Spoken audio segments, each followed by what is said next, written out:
And Don't Ask, Don't Tell is history, but for gay and lesbian military service members, the fight is far from over. Today, 8 current and former service members filed suit in an effort to challenge the constitutionality of the Defense of Marriage Act. That act prevents the U.S. military from providing medical and survivor benefits to same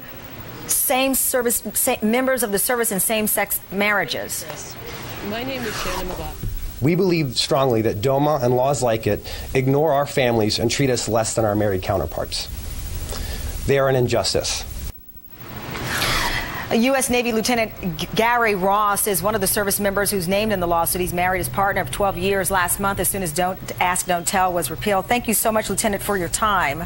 Thank you, Tamron. This is so interesting. The Washington Post has a great article on this, and I think it captures a part of this that goes beyond the partner or the spouse. The children of same-sex couples who are caught up in this as well. One couple profile and that they're having to have separate health care accounts, and the children of the same-sex couple aren't able to go to the military base to get treatment. Yes, actually, that's a problem for a lot of same-sex couples in the military right now. My husband, Dan Sweezy, actually has to cross the border into Mexico to get health care, which is not anything you'd ask a straight married couple to do in the military, but unfortunately, same-sex married couples are still having to make quite a few sacrifices to serve this country. And the Defense Against Marriage Act bars federal recognition of same-sex marriages performed in states that allow them. And it's interesting in that sound clip that we showed, Joshua Snyder, his husband is the service member who was booed at that Republican debate. He's right now in Iraq. This speaks, though, at the heart of, I guess, how some people still see the members of our military who are gay or lesbian. You're absolutely right. It's amazing. I've been serving my country for 16 years, my entire adult life.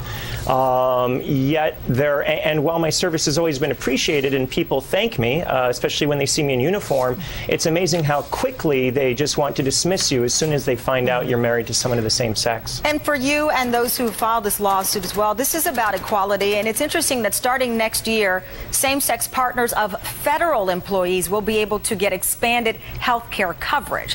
So there is a model, if you will, to follow.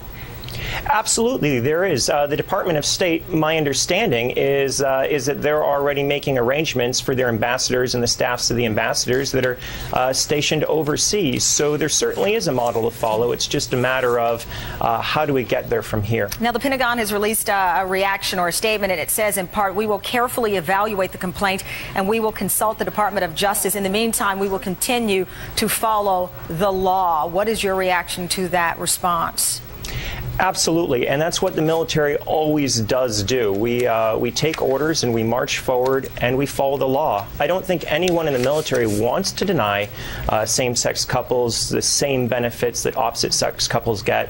Unfortunately, at this point, they're required to. All right, Lieutenant Gary Ross, we will see what happens with this lawsuit and this challenge. We greatly appreciate your time and, of course, your service for this country. Thank you. Thank you, ma'am.